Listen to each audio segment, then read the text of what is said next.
at the point where you can't find some of the books that you were going to include in a book haul, that's when you know it's time to do a book haul video. Hello, my name is Ailsa, and as you have probably guessed, today I am talking about some of the books I've received recently. It's been a few weeks since I last shared a book haul video, and they've started to build up again. Some of you may remember that I was going to try to do a policy this year where I read 2 books that are already on my shelves before I'm allowed to add another one onto that shelf, so I should hopefully half the number of books that are on there by the end of the year. You might also have noticed that that is not going so well so far this year. In my defence, I don't think I've bought any books this year, technically. So there's that, if that counts. Anyway, let's get on to the books that I have received. First of all, I have a trilogy, and that is the Bring Down Heaven trilogy by Sam Sykes, which is Book 1, The City Stained Red, Book 2, The Mortal Tally, and Book 3, God's Last Breath. I got these to review from the team at Callanan. God's Last Breath came out at the end of November last year and was offered for review, and I said, I've heard great things about Sam Sykes' books, but unfortunately I haven't read the first 2 in the series, and they kindly offered me the first 2 books as well as the third one. Book 3, of course, came through right away, and I then had to wait quite a while for books 1 and 2 to show up. I am now reading The City Stained Red. I'm about 200 pages in, which is still not very far through because it's quite a big book, but I am really enjoying it. I just love being stuck into a big epic fantasy novel. I grew up reading them, and they're always a thing that I enjoy reading, so I'm very happy to have the whole trilogy to go through. The next book that I got for review was Planetfall by Emma Newman. You may have heard of Emma Newman, first of all, because these books have been available in the States for a little while now and have just recently been picked up by Gollancz for publication in the UK. You might also know her as the host of the podcast Tea and Jeopardy. I'd heard great things about Emma's books, and I've seen her on panels at a few conferences. Everything I'd heard about them made sound really interesting. I'd heard the main character has an anxiety disorder of some kind, so I was very keen to read Planetfall.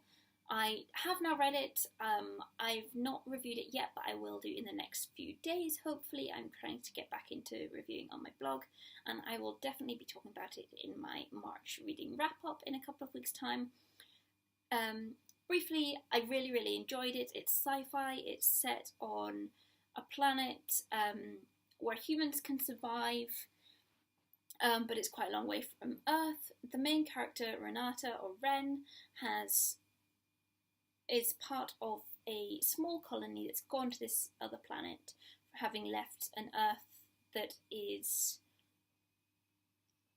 changed, but on our current political course, not disbelievingly so, and you don't get any date in terms of the year, so it's future Earth, but it might not necessarily be too far in the future, to be honest.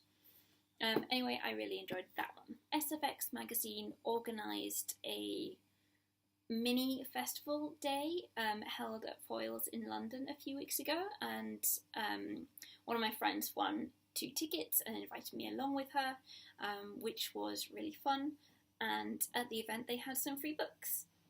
So first of all, they had Reign of the Fallen.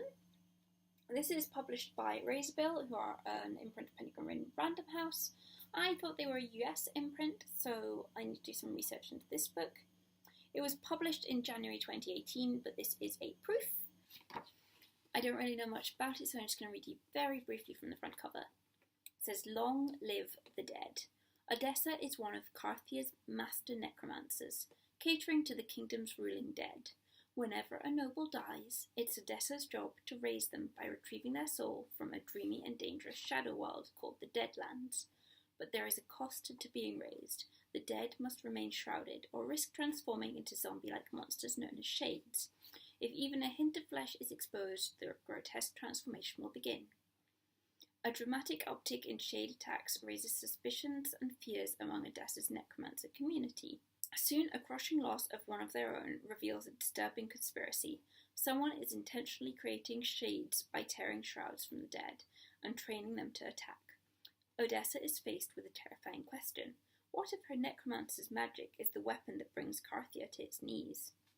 A lavish fantasy with a surprising and breathtaking LGBT romance at its core, Reign of the Fallen is a gutsy, unpredictable read that will grab readers by the throat and never let go. So that all sounds quite exciting. I will maybe get to that one soon. Then they had 2 other books that you could pick one from, and I chose The City of Brass.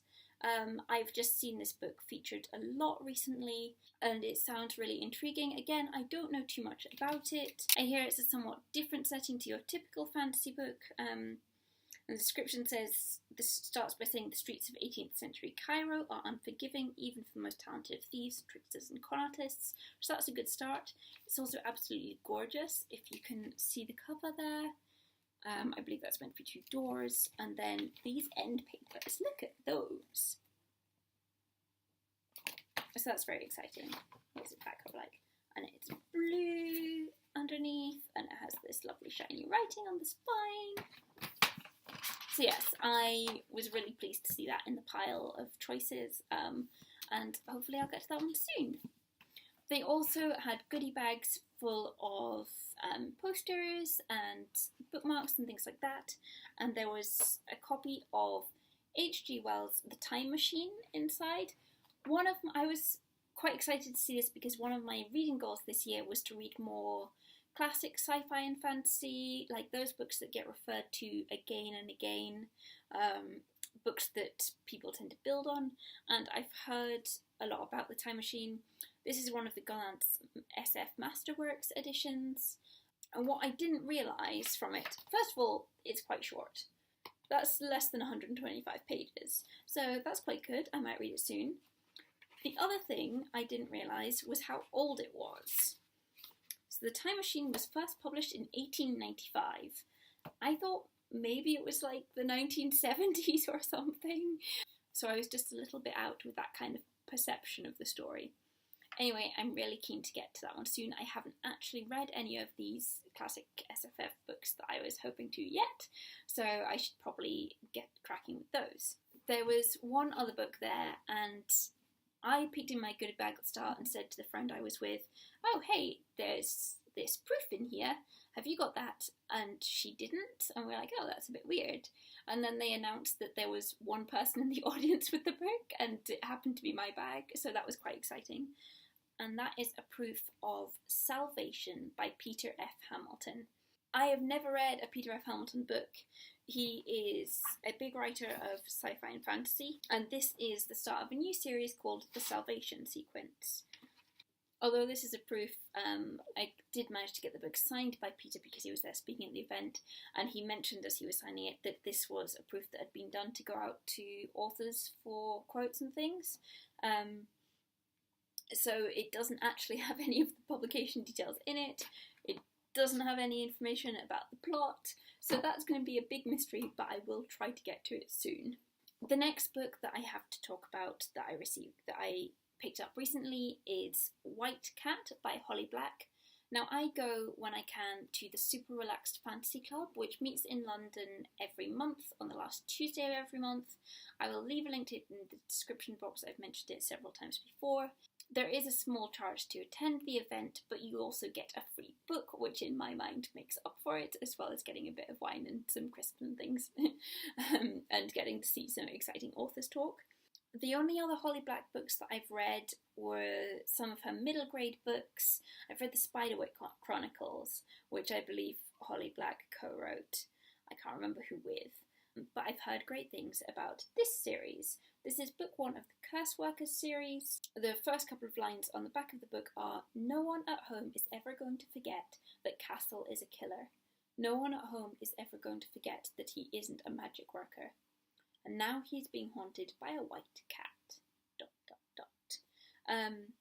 So yeah, I do want to get to this one first because I've heard such great things about the series and her writing.